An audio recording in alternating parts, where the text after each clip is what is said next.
자, 여러분, 만약에요, 인공지능이 우리 일자리를 전부 다 가져간다면 우리는 뭘 해야 할까요? 대체 뭘 위해 살아야 하는 걸까요? 오늘 바로 이 엄청난 질문에 대한 천공수 스님의 놀라운 통찰, 인류의 새로운 사명에 대해 한번 깊이 파고들어 보겠습니다. 이거요, 더 이상 SF 영화 속 얘기가 아닙니다. 인공지능이 우리 일자리를 대체하는 속도, 와, 정말 우리 상상을 훨씬 뛰어넘고 있잖아요? 그러니까 이게 단순히 앞으로 무슨 일에서 먹고 살지 2차원의 문제가 아니라는 겁니다. 훨씬 더 깊숙이 파고들어서, 아니, 인간이란 존재가 도대체 왜 필요한 거지?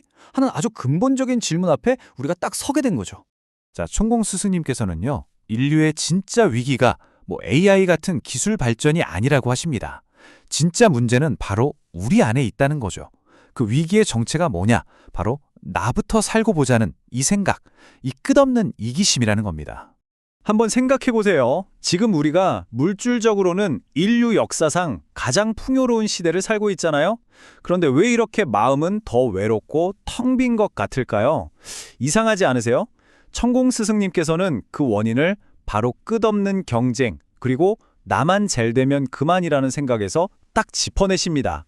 바로 이 정신적인 빈곤함이 우리 사회를 조각조각 내고 결국 우리 스스로 삶의 의미를 잃어버리게 만들었다는 거죠. 천공 스승님의 진단은 정말 명쾌합니다. 바로 이거예요. 개인 플레이. 이 극단적인 이기주의가 지금 우리가 겪는 모든 혼란의 뿌리라는 겁니다.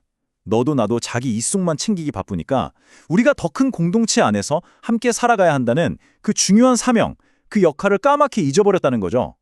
자, 그럼 이 깊고 깊은 내면의 위기, 대체 어떻게 풀어야 할까요?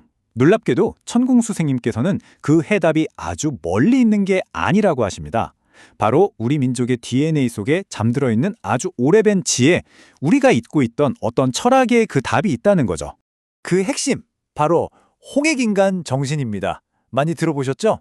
이게 뭐냐면 나 하나의 성공을 넘어서 우리 모두 더 나아가서는 전 인류를 이롭게 하는 삶을 살아야 한다는 이기주의와는 정말 정반대에 서 있는 그런 위대한 철학인 거죠. 바로 이 지점에서 우리가 지금 하고 있는 개인 플레이와 홍익인간 정신이 말하는 공적인 삶이 딱 갈리는 겁니다. 보세요. 내 성공만을 위해서 아등바등 경쟁하는 삶, 그 끝에는 결국 외로움만 남는다는 거예요. 하지만 공동의 행복을 위해서 내 힘을 쓰는 삶은요, 진짜 마음 깊은 곳에서 우러나오는 만족감, 충만함으로 이어진다는 거죠. 이게 바로 나 중심에서 우리 중심으로 가는 엄청난 생각의 전환입니다. 천공수 스님께서는 우리 민족을 천손, 그러니까 하늘의 자손이라고 표현하시는데요. 이게 뭐냐면 인류를 위해서 봉사해야 할 아주 특별한 사명을 가지고 태어났다는 뜻입니다. 그래서 이 홍익인간 철학이 뭐랄까 비유적으로 우리 DNA에 새겨져 있다는 거죠. 그리고 지금처럼 혼란스러운 이 시대에 세상을 바로잡기 위해서 바로 그 정신을 다시 깨워야 할 때가 왔다는 겁니다. 자, 그런데요, 이 홍익인간 정신을 다시 일깨우는 게 그냥 착하게 살자 이런 도덕적인 이야기가 아닙니다. 천공수 스님께서는 이게 인류 역사 전체의 흐름이 완전히 바뀌는 이 시점에 나타나는 뭐랄까 피할 수 없는 역사적인 사명이라고 말씀하세요. 인류는 이제 완전히 새로운 시대로 들어섰다는 거죠. 천공수 스님께서는 그 거대한 전환점이 바로 2012년이었다고 딱 짚으십니다. 2012년 이전 시대를 선천시대, 그러니까 성장기라고 보는데요. 이땐 인류가 지식을 쌓고 물질을 모으는 게 중요했어요. 그런데 이제 그 시대는 끝났다는 겁니다. 2012년 이후 후천시대, 즉 운용기로 들어선 지금 우리의 사명은 더 이상 무언가를 쌓는 게 아니에요. 그동안 우리가 쌓아온 그 모든 지식과 기술을 어떻게 하면 인류 전체를 위해 올바르게 쓸 것인가? 바로 여기에 달려있다는 거죠. 이게 바로 운용시대를 살아가는 우리에게 주어진 사명이라는 겁니다. 생각해보세요. 우리 조상님들의 그 수많은 피와 땀, 그 희생으로 지금의 이 문명이 만들어졌잖아요. 이걸 이제 우리 자신만을 위해서 쓰는 게 아니라는 거죠. 이걸로 전 인류의 아픔을 보듬고 세상의 어려운 문제들을 해결하는 데 써야 한다는 겁니다. 그래야만 우리 조상님들의 그 희생이 진짜 보람 있는 일이 되는 거 아니겠어요? 자, 그럼 이 엄청난 시대적인 사명이 우리가 맨 처음에 던졌던 질문, AI 시대에 인간은 대체 뭘 해야 하나? 이거랑 어떻게 연결될까요? 이제 슬슬 그 답이 보이기 시작합니다. 천공 스승님께서 제시하는 미래의 인간상, 그건 바로 더 이상 먹고 살기 위해 일하는 노동자가 아니라는 겁니다. 인류 전체를 이끌어가는 문화인으로 진화해야 한다는 거죠. 이것이야말로 AI 시대에 우리에게 주어진 새로운 역할입니다. 이 둘의 차이는요, 정말 하늘과 땅 차이입니다.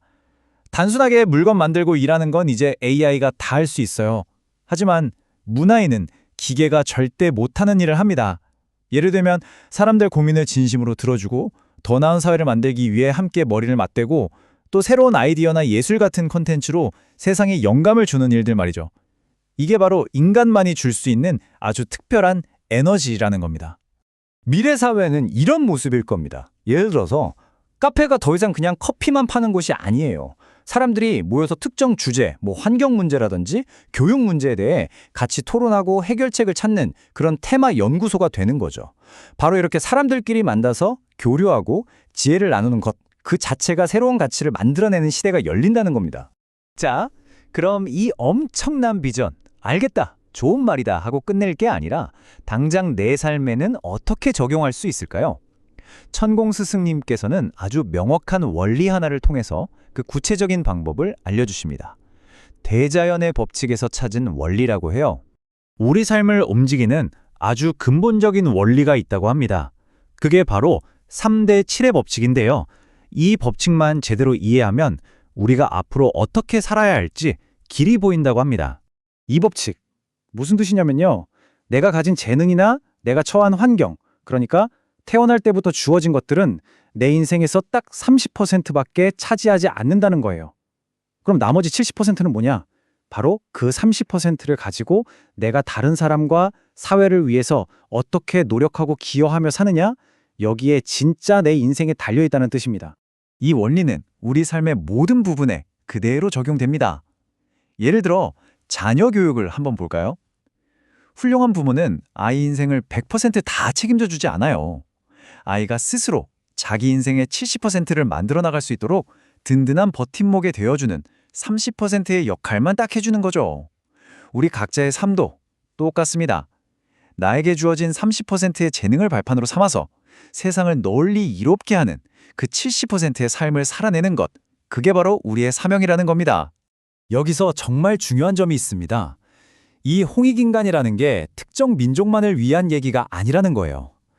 천공스승님께서는 국적이나 인종 그런 걸 다 떠나서 다른 사람을 위해 공적인 삶을 살기로 마음먹고 깨어난 사람이라면 그 누구든 이 시대의 홍익인간이고 새로운 인류를 이끌어갈 지도자라고 말씀하십니다. 결국 천공스승님의 모든 가르침은 바로 이 하나의 질문으로 돌아옵니다. 여러분 삶의 목적은 오직 당신 자신을 위한 것입니까? 아니면 세상을 위한 것입니까? 이 질문에 우리가 어떻게 답하느냐에 따라 인공지능 시대 이후 인류의 미래가 그리고 바로 당신의 진짜 사명이 결정될 겁니다.